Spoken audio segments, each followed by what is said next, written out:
So, the Centre for the History of People, Place and Community aims to foster engaged, innovative research into placed histories across all regions and periods, from the rural to the urban and the parish to the metropolis, with an emphasis on the localised, the micro-historical and the site-specific. And we try to bring together academics, heritage professionals, community groups, creative practitioners, policymakers, and all those interested in places and their stories. We want to promote inclusive, imaginative approaches to making history and to make a difference in the real world today. We're home to projects like the Victoria County History of England, founded over 120 years ago, or much more recently, the Heritage Lottery funded crowdsourced history mapping project, Layers of London. I'm delighted this evening to introduce our first speaker for the new academic year, Ben Rogers, who's Professor of Practice at the University of London. We're really lucky to have Ben with us. He's an urbanist, researcher, writer and speaker with a particular interest in urban life, citizenship, public service reform and the built environment. He was an associate director at the Institute for Public Policy Research for 5 years. He's worked in local and central government, including a year spent as a team leader at the Prime Minister's Strategy Unit, where he wrote the government strategy on quality of place. And Ben was founding director of the Centre for London think tank. And now in his role at the University of London, he's launched the London Research and Policy Partnership, LRAP, which will promote closer working between London's academic research community and London government for a better London. A really great way to kick off our programme for this term and for the new academic year. Ben is going to be speaking to us today on urbanism, the past, present and future of a movement. Thanks so much, Ben, and over to you. Thank you, Catherine, and a great pleasure to be here. A great pleasure to be speaking to a sort of, for what is me, a new audience. I didn't recognize any of the names or faces, I don't think, before me.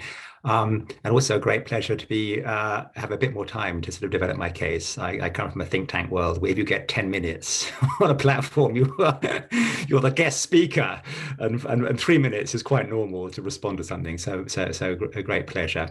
And I've had a very sort of stimulating 8 months or whatever since leaving the world of think tanks with their sort of relentless demands of producing blogs and fundraising, and have been sort of thinking of writing much more than I've been allowed to do, and in particular working on a proposal for a handbook on urbanism, which got me thinking about urbanism as a sort of movement and an audience. So that's what I'm going to be talking about today.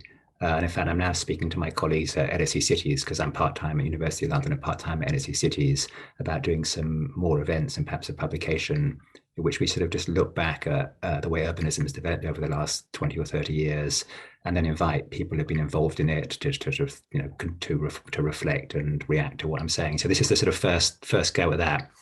I'm not, and I've apologized to Catherine, or perhaps it's a relief, I'm not going to be doing PowerPoint. I'm just going to offer you some sort of, spoken reflections. And I promise not, or I'll do my very best not to use my 45 minutes allotted, but I hope just half an hour. So it's often said that we live in an urban age. 200 years ago, only 1 in 20 of us lived in cities. Today it's more than half, and by the end of the century, close to 9 out of 10 of us will be living in urban environments. And as urban populations have grown, so cities have come to play an ever more important role in the economic, environmental, and cultural and political life of our society and of the planet. But ours is not just an urban age, but an urbanist age. For many at the start of the 20th century, cities were synonymous with slums, disease, congestion, pollution. Little wonder then that the car, the telephone, the radio were sort of heralded and embraced as a way of liberating people from the dangers and indignities of urban life. Cities sprawled and suburbs flourished. But over the last few decades, attitudes have changed, both on the part of professionals, of planners, economists, environmentalists, public health experts, but also on the part of important parts of the public, consumers, workers, and activists. And while urbanists devote billions of hours every year to researching, writing about, planning, campaigning to make cities better, urbanism as a subject gets very little attention. And while one can certainly be too introspective about sort of discipline to which one belongs, I do think a bit of self-awareness might be helpful to the urbanist cause. given the outsized role that cities are coming to play in our societies and not on the planet, we should surely be reflecting at the very least about how we should be making the case for cities, marshalling our resources, how we should marshal our resources, how we should join up or reform the various urbanist discourses. After all, urbanism will only be successful if people are persuaded and motivated by it. So I'm going to talk mainly about the way urbanism has developed and its present character, but I'll also offer a few critical comments at the end about its future. And while I'm going to range pretty widely, perhaps more widely, perhaps more widely than is proper in an academic seminar like this, my field of reference is largely the rich North rather than the global South, and on the last few decades rather than the broader history of urbanism.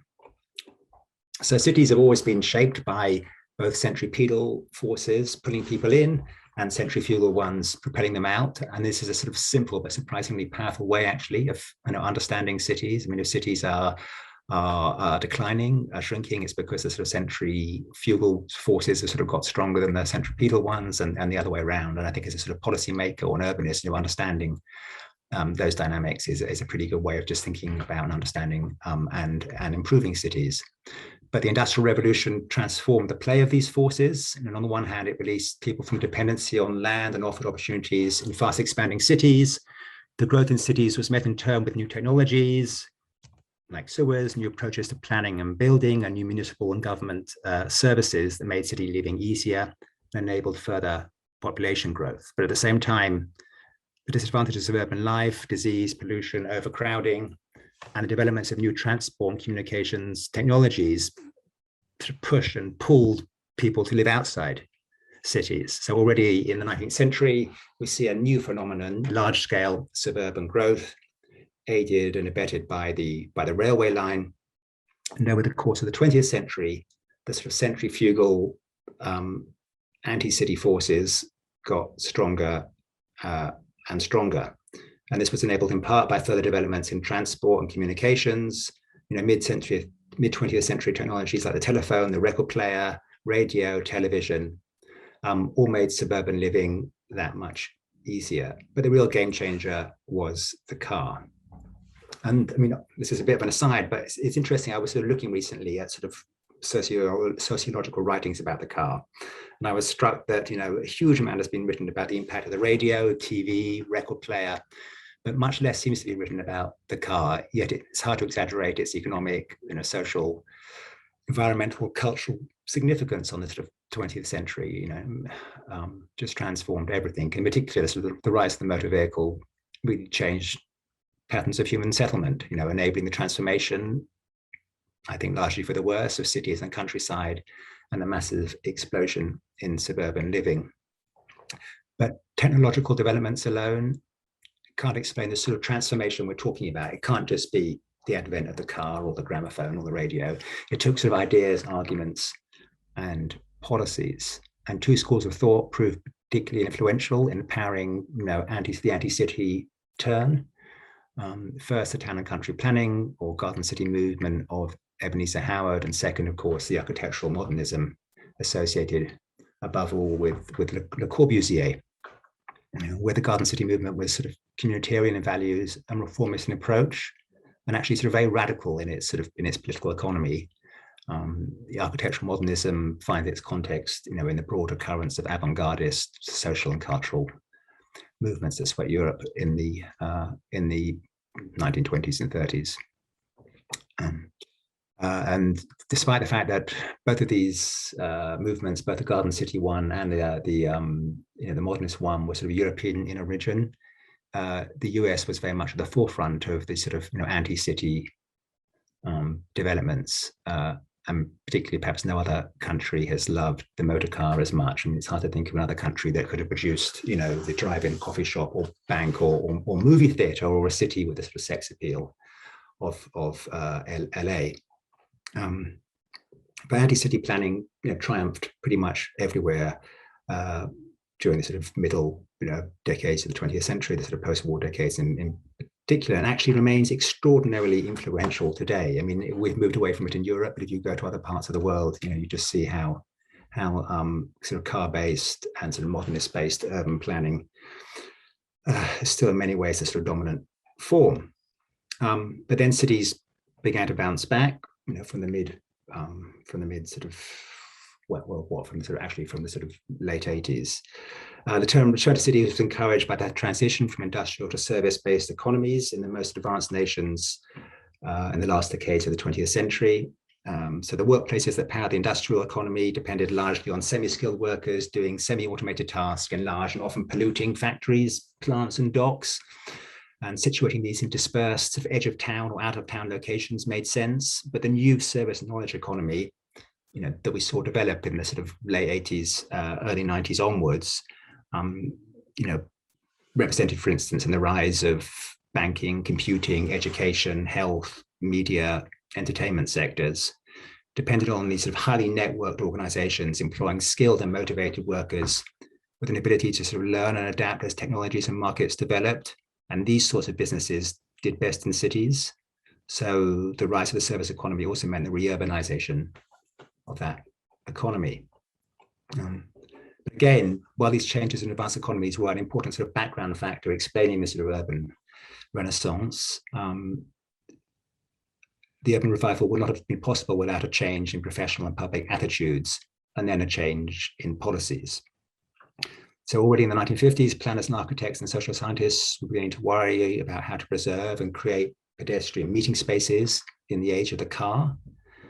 But by the early 1960s, campaigners and writers were really beginning to rally against the demolition of old neighborhoods, in the favor of sort of new roads and modernist developments. And the really sort of seminal figure here was Jane Jacobs and her great book, The Death and Life of Great American Cities, published in 1961, with its defense of a traditional street-based, mixed-use city, which her own West Village in New York was a sort of model.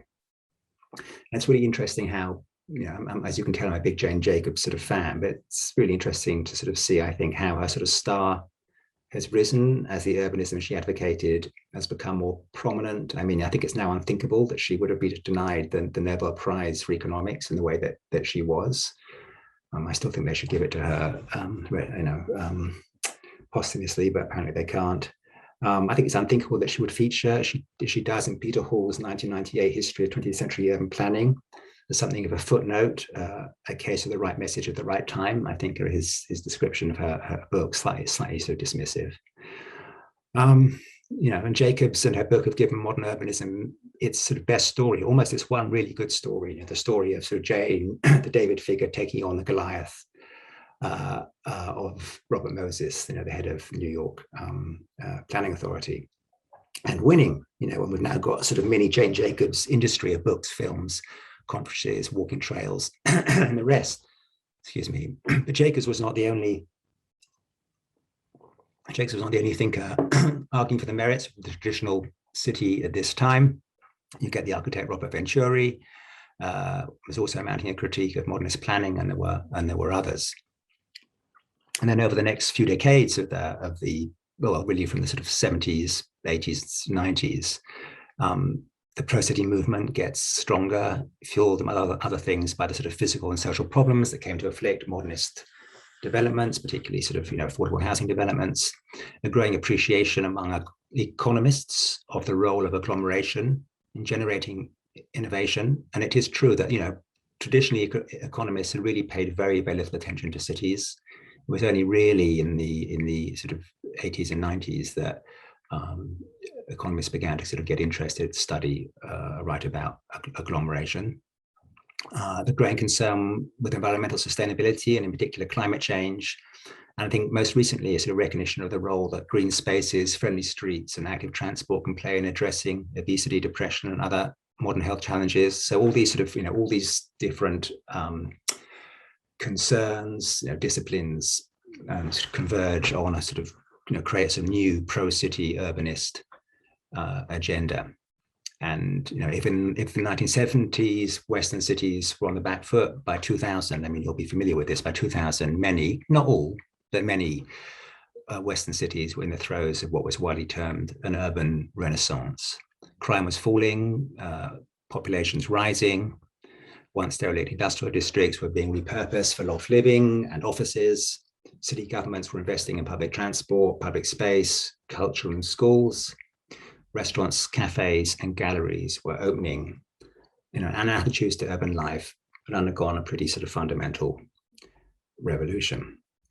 And in each country, this plays out differently, but you see the sort of same broad patterns.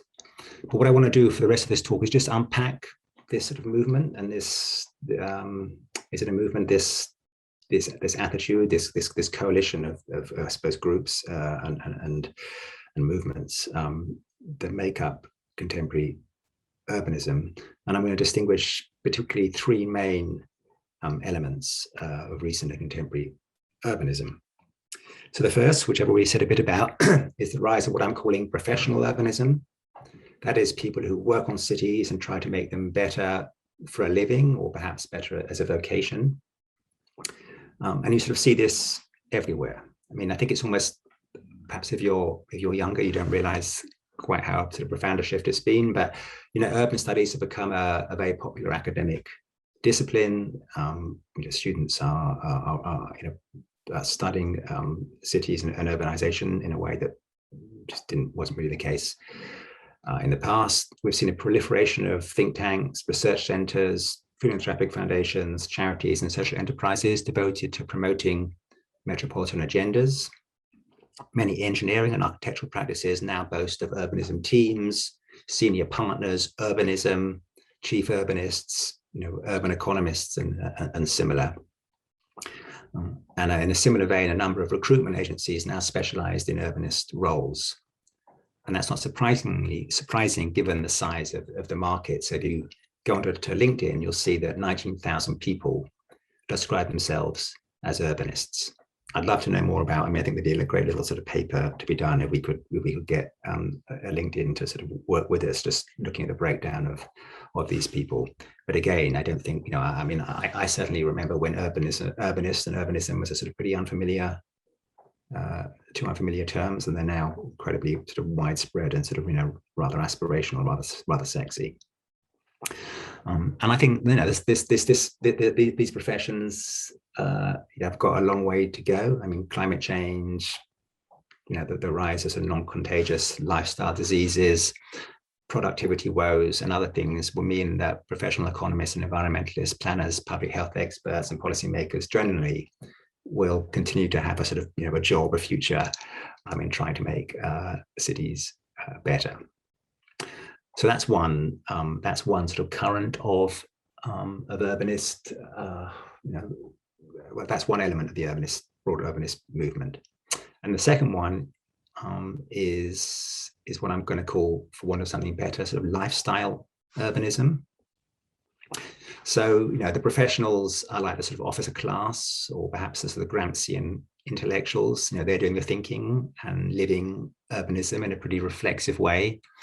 But the foot soldiers are the mainly young sort of knowledge workers and creatives who've moved into cities and or stayed in them in increasing numbers because they like the lifestyle and the opportunities and the professional opportunities, but also the social and cultural opportunities that they offer. Richard Florida called these the creative class. He was sort of, I suppose, the author most closely associated with this group and understanding them and explaining their sort of role in the urban renaissance. But we get various less respectful names as well, yuppies, metrosexuals, hipsters, flat white workers. But despite their sort of fun to be had at their or our expense, they're a serious force transforming the economies and cultures of cities. Now, of course, the urban knowledge economy has been very much a mixed blessing. There are some aspects of the sort of consumerist hipster urbanism that are sort of troubling, insofar as it's pretty bound up with urban gentrification and unsustainable lifestyles. And this is part of a sort of bigger point about the way in which our most successful global cities have been at the forefront of rising inequalities in income, wealth, and also status. I think the point about cities as engines of wealth inequality has been well made. I think there's been less said, but it's very interesting to sort of note the way in which urbanization itself has become, or status has become urbanized. You know, over 50 years ago, people drew their status from their sort of country seats. You know, think about the sort of the Kennedys or you know, others. It was very much, you know, their sort of their estates in the country, wasn't it? Or the Bushes, you know. And now you think about the sort of Clintons or the Obamas or whatever. You know, they are urban people. You know, I think probably the most prestigious job you can have in the world is being the sort of chair of the Met in New York. You know, we live in a world where increasingly people draw their status, draw distinction from cities. So another way of putting this is that, you know, there's been losers as well as winners in the urban renaissance, both within successful post-industrial knowledge economies, where people who are not part of those economies get squeezed out, and also in those cities which haven't been so successful in making the transition from the industrial age to the sort of post-industrial one. But the point I'm really making here is that many in this group are urbanists, in that they identify with cities and enjoy cities in quite a self-conscious sort of way, you know, and it's a sign of this that actually the word urban is now used by advertisers, by marketers to sort of to flog things, to sell things. You know, urban living is something that real estate agents sell. I saw a book the other day in a bookshop called Urban Quilting, which I picked up thinking it would be something about, you know, knitting the city together. In fact, it was just a book about quilting, but clearly the publishers had felt by putting the word urban in front of it, it would sell more copies. There are Urbanista headphones. I mean, if you type in Urbanista under Google Shopping or urban under Google Shopping, you will find endless things that are being sold as urban.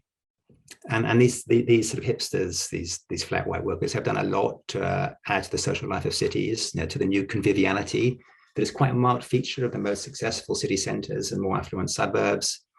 The parks packed with joggers, frisbee players, barbecuers, the cafes, street markets, the proliferation of helpful urban apps of one sort or another, and the rise of skateboards and bicycles culture and all of that.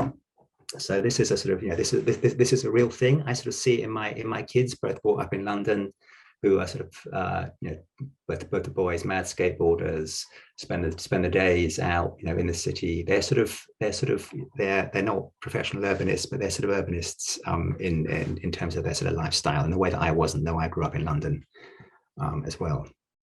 And now I come to my third and final current of contemporary urbanism, which is the sort of rise of radical citizen-centered urban politics, a politics focused on creating fairer, greener, and more communal cities. And again, this has a long history.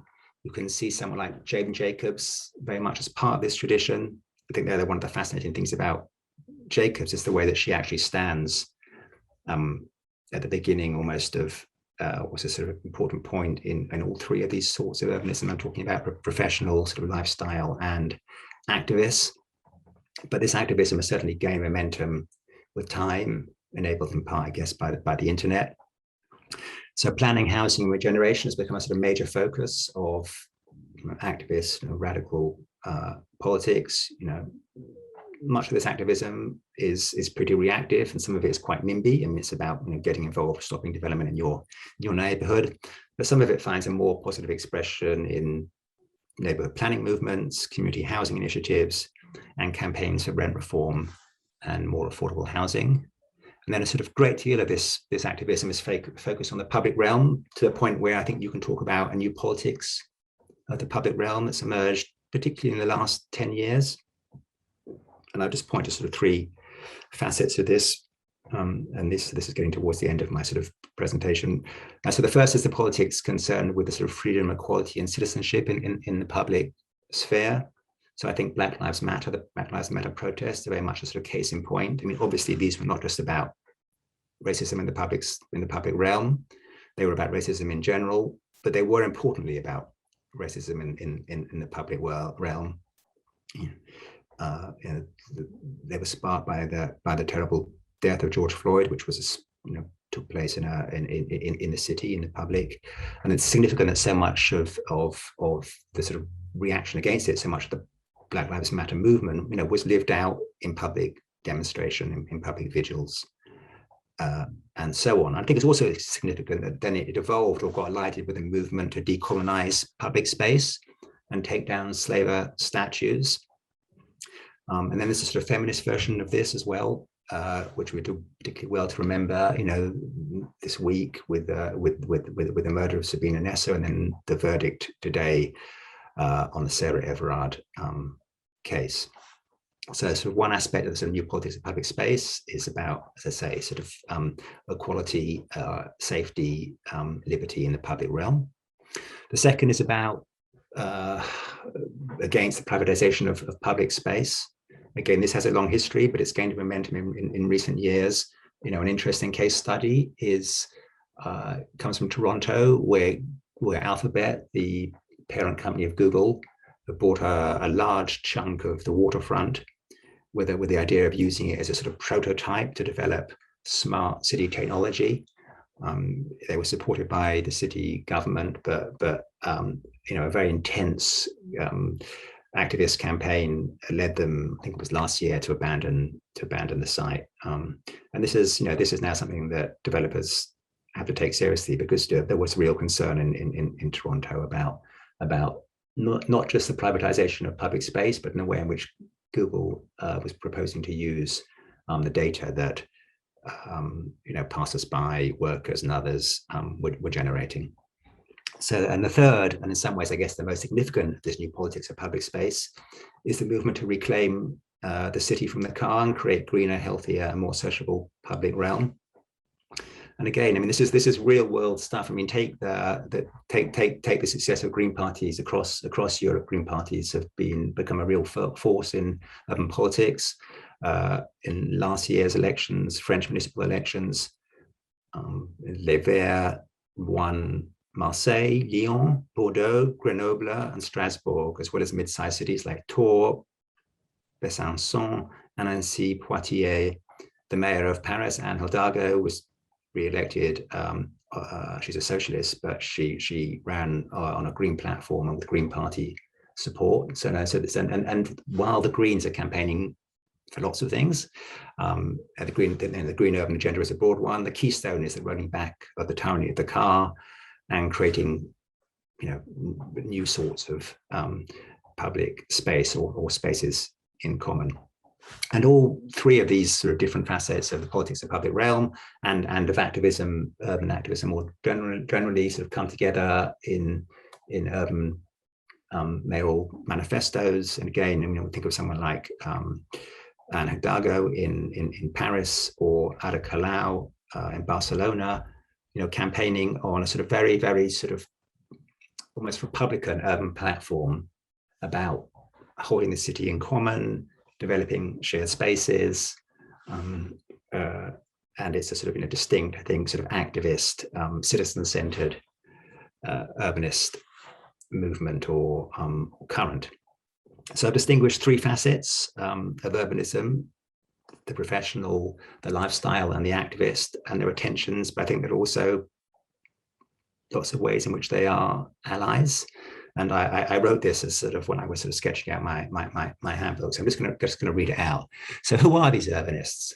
The movement is extraordinarily varied. It includes the academic worrying away at the latest data on urban carbon emissions, the tweed-suited conservative campaigning for traditional street-based architecture, the vegan environmentalist agitating for a car-free city, the community leader marching for more affordable housing, the feminist academic studying women-friendly public spaces, the socialist mayor extending rapid bus services into the banlieue or the favelas, the bearded hipster with a bike repair shop and a blog about skateboarding, the globe-trotting economist advising city leaders on innovation strategies, and the tech entrepreneur with an app that allows neighbors to come together to redesign their street. But as different as these people are, they share a growing and increasingly self-aware excitement about the enriching, creative, collaborative, and ecological potentialities of urban life. If you type urbanist into Google, you'll quickly find endless coffee cups, t-shirts, and other merchandise bearing urbanist slogans, quite a few offering little jokes that will make most sense to the already initiated. You know, you had me at mixed use. Anyone want to talk transit-orientated development? You are traffic. What would Jacobs do? These are slogans that you find on t-shirts and on coffee cups and so on. There's even now a dating site specifically for urbanists. Num Tinder caters for those who consider liking public transportation to be core part of their personality, or for whom a lack of interest in urban planning is a deal breaker. I love to be young. There are more than half a dozen magazines that contain some variant of urbanist in their title, some towards the lifestyle end of the spectrum, others more serious and policy or professionally focused. In 2011, the Atlantic magazine launched City Lab, a digital journal of urban innovation, now taken over by Bloomberg. City Lab, for those who don't know it, runs around 3 stories a day, covering developments in transport, planning, sustainability, housing, gentrification, and urban inequality. And it's become something of the urbanist house magazine with over 250,000 Twitter followers. Again, it'd be great to know a bit more about who's actually reading that magazine, but it's obviously got a huge audience. And if you ask yourself the question, which of my 3 categories of urbanists are these, t-shirt manufacturers and dating agencies and magazines catering for, it's clear in a way they're catering for all 3. And many of us, like James Jacobs, really do identify with all 3. So that's my I suppose my account of contemporary urbanism. I pretty much run out of time, but I said I'd say something about the future. So let me just say this. Well, I think there's just a lot of overlap between these different currents. I do think the professional discourse in particularly is quite sort of technocratic. It's overwhelmingly about prosperity, innovation, and sustainability. And I'm completely persuaded by these arguments. I completely sign up to that well-established sort of UN habitat, Ed Glaser, view of the world, that cities do generate prosperity, are the most sustainable form of human settlement, can offer great health outcomes and the rest. We don't just care about living standards or about the environment. We also care about sort of liberty, equality, community, and contemporary urbanism. Professional contemporary urbanism actually has very little to say about these things. So there's a sort of dissonance between, particularly between the sort of professional discourse and then the sort of activist discourse that I've described, which does foreground liberty, the public realm, the republic, citizenship, and sort of feels to me sort of harks back to an older urbanist traditions. I mean, the absence, I'm going to stop now, but the absence of the striking absence, the absence of language or values of liberty, citizenship, equality in current professional urban discourse is surprising if you think that cities were once very, very strongly associated with these things. I'm going back now, of course, to the days of Greece, Rome, and the Italian city-states. So I think there's something just about perhaps trying to sort of bring the activist language and discourse and the professional one a bit closer together, which would seem to me a good agenda for the future of urbanism. Thank you. Thank you so much, Ben, for a fascinating presentation. You distilled some of those trends in urbanism really, really clearly and beautifully. And I like the way at the end you identified some kind of tensions and challenges that you see as needing resolving in urbanism in the future. My colleague Adam Chapman has been live tweeting the presentation on Twitter. So I'd encourage people to take a look at that, and do feel free to share some of your own thoughts and comments and responses there. We have plenty of time for questions, Ben, that you're happy to take some questions and to open out to some discussion. So just a reminder, if you want to ask a question, you can drop it into the chat. and we can speak the question for you. If you're happy to ask a question on camera, then just raise your hand using the Zoom function so that we can definitely see you doing that. And so, yes, it's good to have some time for discussion before we all rush off to adjust our LinkedIn profiles and discover those urbanist dating sites. I'm totally intrigued, Ben. So we have several hands raised already, so I'm going to hold back on my question because there's lots of things I'm dying to ask you, Ben. We'll move first to, I'm sorry, I'm not sure your name. Your surname is Barson, I think. Hi there, yes, Susie. Hi. Susie, hi. Thank you. Yeah, I was very interested in that whole thing, and also the end bit about the future, and I totally agree about bringing professionals and the activist group as you identified them together. My question is, you didn't mention the Localism Act of 2011. Well, you did mention neighbourhood planning a little bit, and the forums and all the plans. I mean, I'm involved in one myself, and my goodness, it's hard work. It's hard going to sort of collate everybody's thoughts and to really feel that we can have an influence on what the local plan does, what the local authority wants to do. So I just wondered if you'd done any research, or if no one's done any research into the effectiveness of these things, or whether actually the local authorities just get on and make the decisions themselves. And I mean, the point of the neighbourhood planning is to ask the neighbour what they want. It's not just all NIMBYism. It's not about stopping development. It's just getting the right development that fits what people in the area want. Sometimes I despair of the whole thing and wonder if it's going to get anywhere.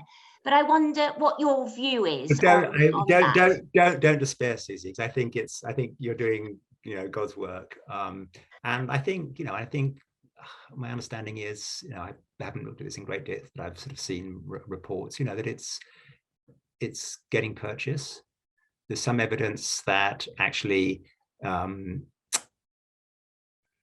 neighborhood plans, where they're being passed, are allowing greater density than would be the case in their absence. They're actually gone for greater density than the council was originally intending for the site, partly because once people sort of get involved and they begin to understand the sort of trade-offs and some of the benefits of sort of density, they're more sympathetic, and partly, I guess, because they're more willing to support density where they feel they've had a sort of hand in shaping it.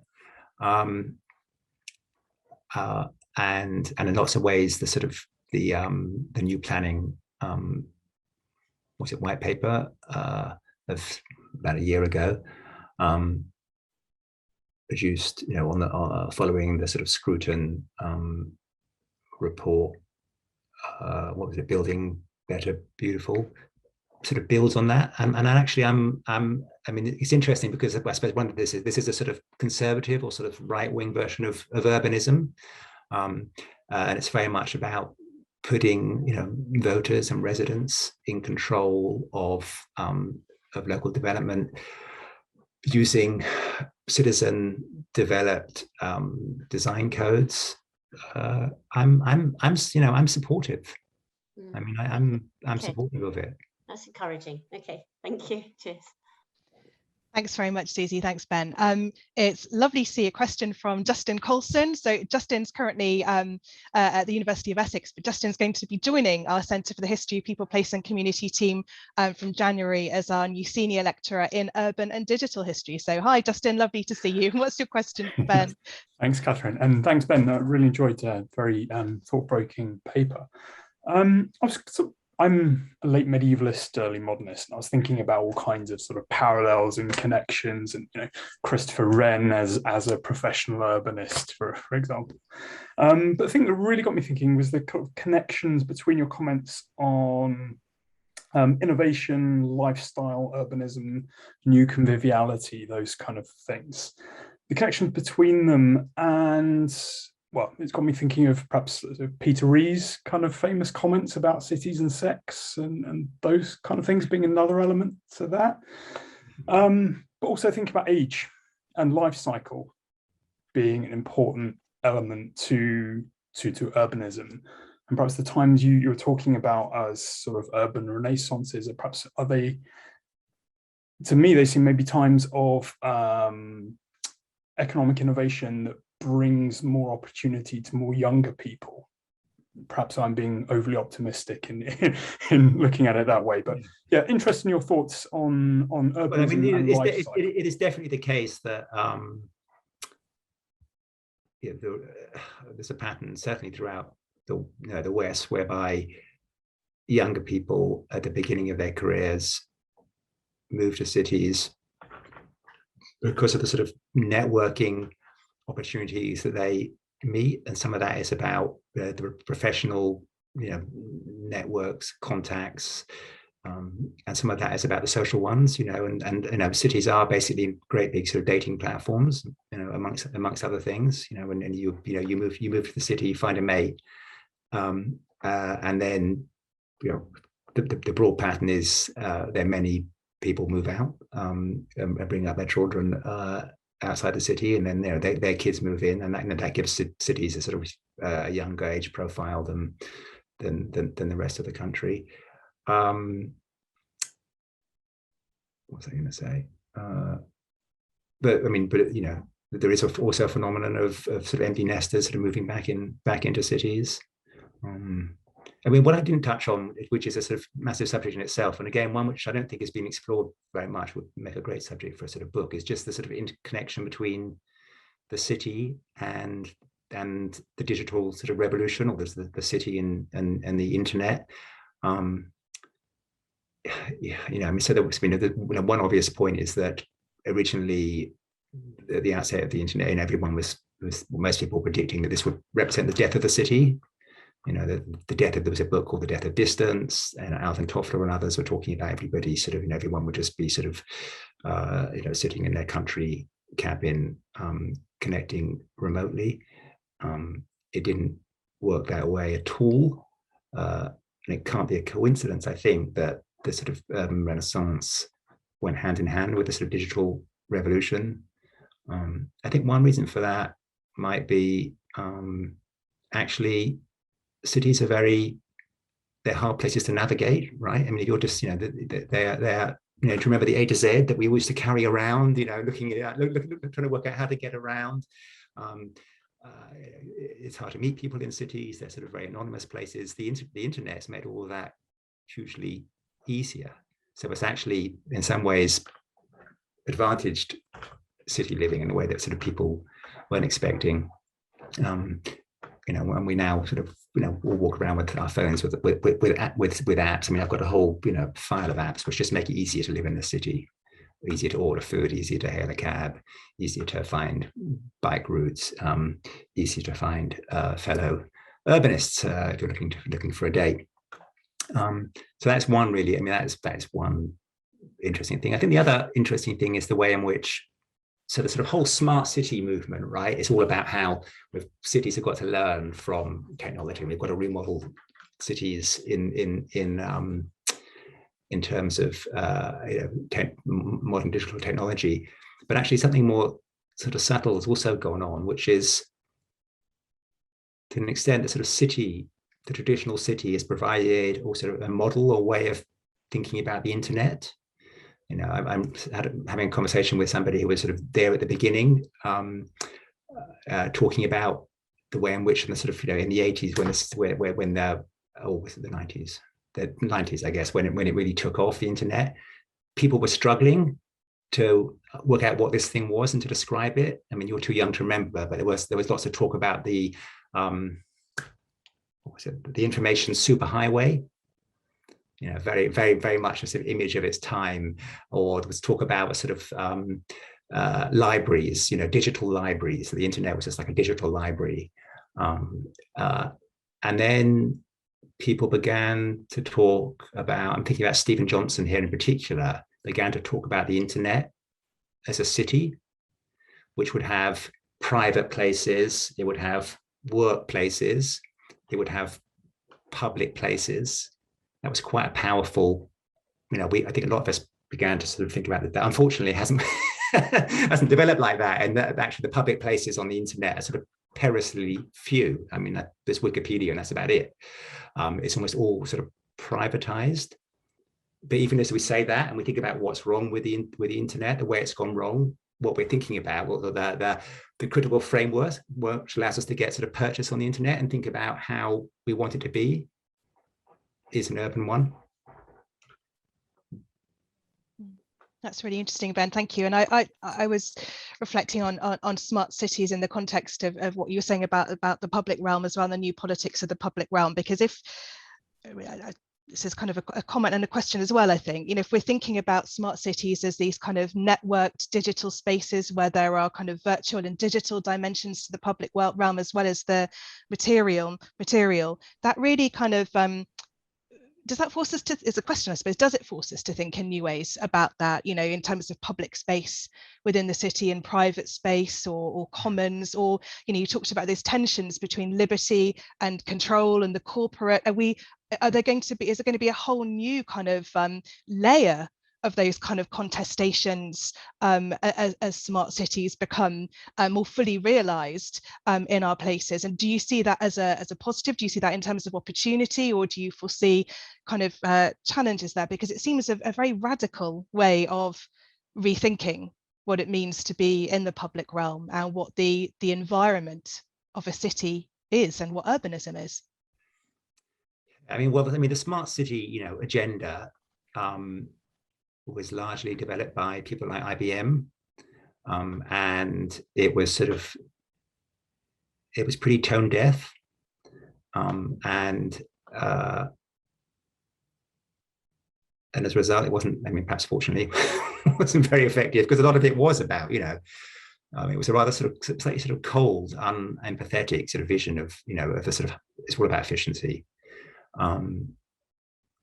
So, you know, and I remember having conversations with people at City Hall just saying they were so fed up with people booking meetings but then to talk about the sort of smart city and then just trying to flog them some software. You know, and there's been a sort of you know, reaction against it. But of course, where technology does have a sort of extraordinary capacity to you know, to improve life in the city in lots of ways, sort of make it more convivial. I always remember a really nice study, again, it's the early days of the internet, this would have been in the sort of mid-90s, where everyone was worried about you know, how the internet was going to lead to the sort of privatization of life, and you know, it's the loss of sort of neighborliness, and we're all going to be just in these little sort of bubbles by ourselves. And somebody did a study of sort of Washington Square, where they it was during the summer, they sort of just went and looked at the way people were using Washington Square with their computers, and they were sort of sitting on the, you know, on the benches working and typing, and there'd be someone typing next to them or opposite them, and then they start talking about what they were doing, and this researcher was saying actually they were playing the same sort of role that dogs play in the park. You take your dog for a walk, but actually you end up having a conversation with somebody else.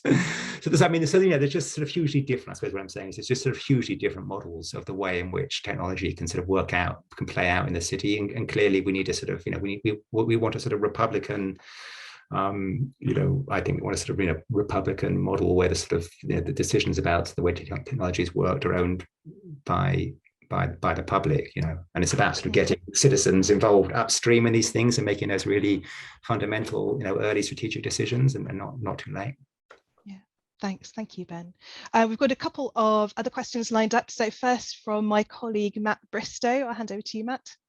Thanks, Catherine. Thanks, Ben. It's been fascinating. So far, just before the question that I wanted to ask, I just wanted to reflect actually on your answer to the last two questions about technology and interconnectivity, and how many similarities it sort of strikes with Melvin Webber's work on Milton Keynes in the 60s, and the idea that sort of physical proximity and neighborhoodness doesn't really play a part in the modern city, because everyone would be connected by technology, by the phone and by the car, and that they would be connected by shared interest rather than who lived next door to you on either side. And it's amazing, really, that that's sort of come full circle, really, and that the communities are created virtually and digitally rather than by the sort of postcode lottery of who you find yourself living next to. So I just thought that was sort of an interesting parallel. But I was drawn really to the idea of anti-city planning and garden city movements. And it's never, and the sort of the resurgence of urban life in this country with the sort of shift to more of a service economy, but it's come back in the last few years. There's been a resurgence in the idea of the garden town, and a good number of them have been replanned. You know, it's like you can stick urban on anything. If you stick garden on something, it ceases to be a sprawling suburban development and becomes an entity in its own right. I just, the thing I'm puzzled with, there's a load of these planned and they're due to sort of start coming on stream shortly. Whether the pandemic and the shift to more hybrid working and what's going to almost certainly result in a change in the way we use our cities is going to slam the brakes on the resurgence of garden towns and look at repurposing our existing city urban areas, or whether it's going to go the other way and cities are going to cease to become those CBD hubs that draw people in from these garden suburbs. Well, I mean, sort of a couple of reactions to that. I mean, first of all, I'm not at all convinced that digital technology is making, the neighborhood where you live less central to our lives. I mean, in lots of ways, it's, what the internet really does is just, allow it to intensify connectivity that was there before, and that's the case of sort of Facebook or work or whatever. And there's lots of neighborhood apps now that sort of that connect neighborhoods. We saw sort of a flourishing of that during the pandemic. And neighborhood factors, everything from sort of crime to the quality of local schools and the rest of it, the strength of social connections, what sociologists call collective efficacy, sort of hugely important in shaping life and life outcomes, particularly for less well-off families. So I think the internet is sort of changing the way we act with our neighbours, but I'm not sure it's sort of making that less important. I mean, on the garden city stuff, I mean, I don't think the government's made much progress in any of this. I mean, it's just too difficult. Will COVID and the rise of sort of remote working change the way we use cities? Certainly, absolutely, and potentially for the better. I mean, we probably will get more blended work patterns. That potentially is a sort of very, very good thing. If we're only going into work for the really sort of meaningful encounters, that will take pressures off the public transport system. It will be sort of a boon potentially for local economies. It will actually take pressure off workspace in the city centre, which means that people who currently can't have access to it will get access to it. But again, it just depends entirely on how we sort of manage these things. But I mean, I think the death of the city has been much exaggerated. Thanks, Ben. Thanks, Matt. We've got a question in the chat that's come in from Twitter, from that virtuoso live tweeting stream from my colleague Adam Chapman. This is a question from Anthony Carpin. What should the role of local historians be in the process for creating new statutory local plans? Oh God, Catherine, I'm going to look at you for this one. There are a few local historians in the virtual room, Ben, so tread carefully. Okay, are you well indeed? It's incredibly important, of course. I mean, we want to preserve, conserve, build on our heritage. What else have I got to say about that? I mean, when I was sort of talking, I do think that I'd like to see urbanism become much more historically aware and conscious. But what I was sort of thinking about more there was working through, embracing and sort of working through some of these old civic republican associations between, which sort of see cities first and foremost as sort of sites of freedom and citizenship and community, which is incredibly rich, and where historians like Quentin Skinner, great sort of historian of medieval and early modern political thought, done a lot of work to sort of revive and rehabilitate this sort of civic republican thinking. But he and other civic republicans, Philip Petit, a sort of important political philosopher who's written a lot about republicanism, seemed completely sort of insensitive to its urban character. It just has the fact that there was an urban sort of tradition just doesn't feature in their writing about it. When Philip Petit, in his book on civic republicanism, which he tries to develop a sort of contemporary civic republican philosophy, if you look up public realm in the index, which I did and got excited, it turned to it and it's all about regulation of the media. And so I think this is sort of be really interesting. Something I'm going to sort of try and do a bit if I can find some allies to sort of facilitate a conversation between historians and contemporary political theorists of civic republicanism and urbanists, because they both bring, I think, something quite rich to that conversation, and we might get something pretty fruitful out of it. But Catherine, go and say something helpful about the role of historians in. No, I think that's great. And if you are looking to start a conversation between policymakers and urbanists and historians, then we would love to be part of that. It does sound really, really meaningful and really important. I had a question of my own that I'll squeeze in now, if I may. It's a bit of a spiky question. As I think you know, Ben, I'm involved in a project at the moment, an IHRC project looking at towns. Yeah. And I wanted to ask, I suppose it's a question kind of about the limits of urbanism or the failures of urbanism, or the parts that urbanism can't reach, if you want to put it like that. Why is urbanism so bad at talking about towns, or why is it not interested in towns? Why does it so often neglect towns? Yeah. And what do we need in order to be able to talk about towns properly, not just cities and the metropolis? Yeah, so as I was writing this, I was expecting that question from you, Catherine. I thought you might. Not a slightly guilty conscience. So I didn't mean to say somewhere that actually, my own focus has been on, London and other sort of big cities. I understand by urban. I'm very mindful of the fact that, the Italian city-states, many of them have populations of 6,000 or 7,000 people. That'd be a very small town by today's standards, almost a sort of, not quite a village, but yeah. And I think, lots of the points I've been making and lots of the things that sort of, make for a successful city, apply to these smaller places as well. But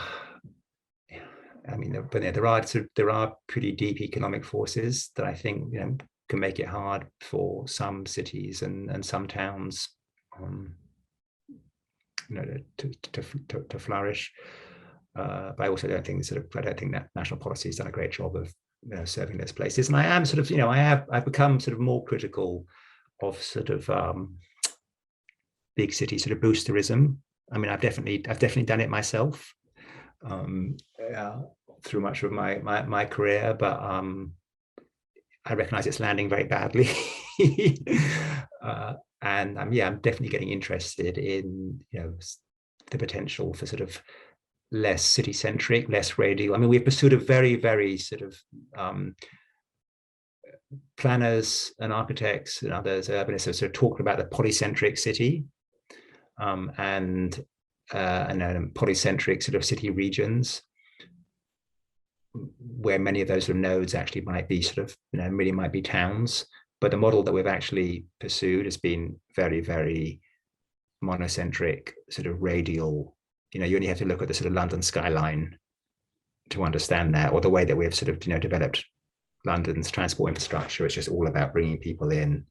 And the economists and the businesses all say, well, that's what the modern economy needs. Is it? Next, if you come, we're doing Catherine, you must come to this if you can. Oh, you're speaking at this event. You will be I will be there then. We are doing on the 8th of October, next Friday, at Senate House, but also online, an afternoon conference on levelling up.